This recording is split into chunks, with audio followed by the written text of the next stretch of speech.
നമസ്കാരം. ഒമാനിൽ ഇന്ന് കനത്ത മഴയ്ക്കും ഇടിമിന്നലിനും മുന്നറിയിപ്പ്. ശക്തമായ കാറ്റും വെള്ളപ്പാച്ചിലും ഭീഷണിയാണ്.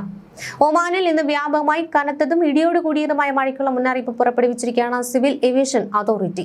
വാർണിംഗ് നമ്പർ 5 എന്ന നിലയിൽ പ്രഖ്യാപിച്ചിരിക്കുന്ന ഈ ജാഗ്രതാ നിർദ്ദേശം രാവിലെ 6 മണി മുതൽ രാത്രി 10 വരെ പ്രാബല്യത്തിലുണ്ടായിരിക്കും.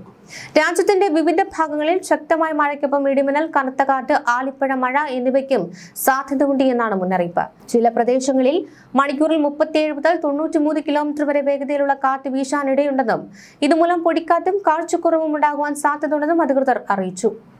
മുസന്തം, നോർത്ത് സൗത്ത് ബാത്തിന, അൽ ബുറൈമി, അൽ ദാരിഹ എന്നീ മേഖലകളിൽ ആരംഭിക്കാനിരിക്കുന്ന കാലാവസ്ഥാ വ്യതിയാനം വൈകുന്നേരത്തോടെ ദാഖിലിയ, മസ്കത്ത് ഭാഗങ്ങളിലേക്കും വ്യാപിക്കുമെന്നാണ് വിലയിരുത്തൽ.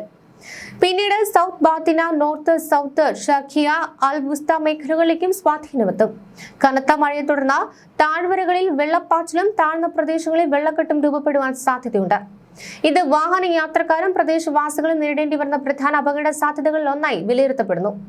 ആകെ സാഹചര്യം മിതത്വത്തിൽ നിന്ന് ഉയർന്ന അപകട സാധ്യത വരെയാണ് അധികൃതർ കണക്കാക്കുന്നത്. ജനങ്ങൾ പരമാവധി ജാഗ്രത പാലിക്കണമെന്നും വെള്ളം കുത്തിയൊഴുകുന്ന വാതികൾ കടക്കാൻ ശ്രമിക്കരുതെന്നും താഴ്ന്ന പ്രദേശങ്ങളിൽ നിന്ന് മാറി നിൽക്കണമെന്നും കടലിൽ പോകുന്നത് ഒഴിവാക്കണമെന്നും അധികൃതർ കർശനമായി നിർദ്ദേശിച്ചു. ഇതിനിടെ ഒമാനിലെ മുസന്ത ഗവർണറേറ്റിലെ ഖസബിൽ വാതിൽ ഒഴുക്കിൽപ്പെട്ട സ്ത്രീയെ മരിച്ച നിലയിൽ രക്ഷാപ്രവർത്തകർ കണ്ടെടുത്തു. ചൊവ്വാഴ്ച അതിശക്തമായ മഴ പെയ്ത ഖസബിൽ പ്രളയം റിപ്പോർട്ട് ചെയ്തിരുന്നു. സുൽത്താനേറ്റിന്റെ വിവിധ ഭാഗങ്ങളിൽ തുടർന്ന അസ്ഥിരതയെ കാലാവസ്ഥയെ തുടർന്ന കെടുതികൾ തുടരുകയാണ്. ഖസബിൽ വാദിയിൽ ഉണ്ടായിരുന്ന കുത്തൊഴുക്കിൽ സ്ത്രീ അകപ്പെടുകയായിരുന്നുവെന്നാണ് അധികൃതർ പ്രസ്താവനയിൽ പറഞ്ഞത്. സംഭവം റിപ്പോർട്ട് ചെയ്ത ഉടൻ തന്നെ രക്ഷാസംഘങ്ങൾ സ്ഥലത്തെത്തി തിരച്ചിൽ ആരംഭിച്ചിരുന്നു. അതേസമയം ശക്തമായ മഴയെ തുടർന്ന് ഖസബിൽ കനത്ത നാശനഷ്ടമാണ് ഉണ്ടായത്. നിരവധി കാറുകൾ വെള്ളത്തിന്റെ കുത്തൊഴുക്കിൽ ഒലിച്ചുപോയി. പ്രദേശത്ത് കുടുങ്ങിയ നിരവധി പേരെ മാറ്റിപ്പാർപ്പിച്ചിട്ടുണ്ട്. സിവിൽ ഡിഫൻസ് ആൻഡ് ആംബുലൻസ് അതോറിറ്റിയുടെ നേതൃത്വത്തിൽ രക്ഷാപ്രവർത്തനങ്ങൾ തുടരുകയാണ്. ഇതിനിടെ UAEയുടെ വിവിധ ഭാഗങ്ങളിൽ ഇടിമിന്നലോടുകൂടിയ കനത്ത മഴ തുടരുകയാണ്. കഴിഞ്ഞ ദിവസം ആരംഭിച്ച മഴ ഇന്നും ശക്തി പ്രാപിച്ചതോടെ ജനജീവനം ഭാഗികമായി തടസ്സപ്പെട്ടു.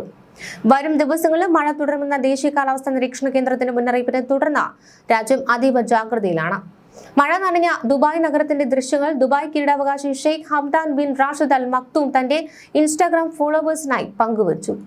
മരുഭൂമിയിലൂടെ വാഹനം ഓടിച്ചു പോകുന്ന വീഡിയോയും Sheikh Zayed road, museum of the future എന്നിവ മഴയിൽ കുളിച്ചു നിൽക്കുന്ന ടൈൽ ലാംപ്സ് വീഡിയോയുമായാണ് അദ്ദേഹം പോസ്റ്റ് ചെയ്തത്. സുരക്ഷിതമായ ഡ്രൈവിംഗിന്റെ പ്രാധാന്യം അദ്ദേഹം വീഡിയോയിലൂടെ ഓർമ്മിപ്പിച്ചു. ഒമാനിലുണ്ടായ ശക്തമായ മിന്നൽ പ്രളയത്തിൽ 4 മലയാളികൾ ഉൾപ്പെടെയുള്ളവരാണ് മരിച്ചത്. ബർക്കയിലുണ്ടായ അപകടത്തിൽ ഒരു കുടുംബത്തിലെ 3 പേരാണ് മരിച്ചത്.